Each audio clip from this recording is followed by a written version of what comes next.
Sanibona, nguMisumalo waseMamba Primary School.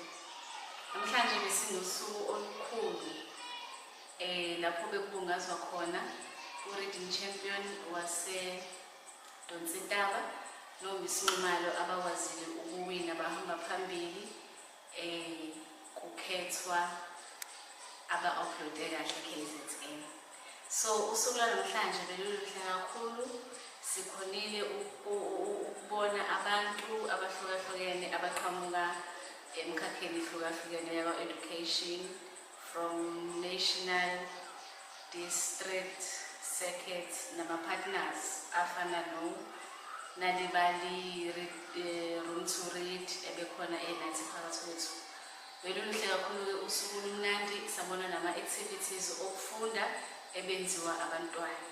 So le program isisize kakhulu, siyayijabulela ngenxa yokuthi abantwana laba abawo-Reading Champion bebesisiza kakhulu kwi-reading.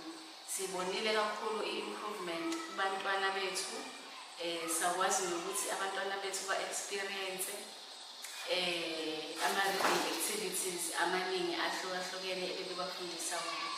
Kangangokuthi bananobudlelwano obuhle nabantwana, sebebajwayele ngoba babanikeza nama-activities akufani nathi thina esihlala nabo esilokhu sinabo esikoleni. So lolu hlelo luwusizo kakhulu ey'koleni, siyafisa sengathi lungaqhubeka. Uma ku-possible siyafisa sengathi bangaba khona o-Reading Champion ababa-permanent ey'koleni, mhlampe nje ababili noma abathathu depending kwi-enrollment yesikole, ngoba usizo labo sibabonile befika besenzela ama-reading corner emaklasini ethu, into kade singayinakile. Bafika baqalisa o-reading club, bafika benza o-print reach nasemaklasini.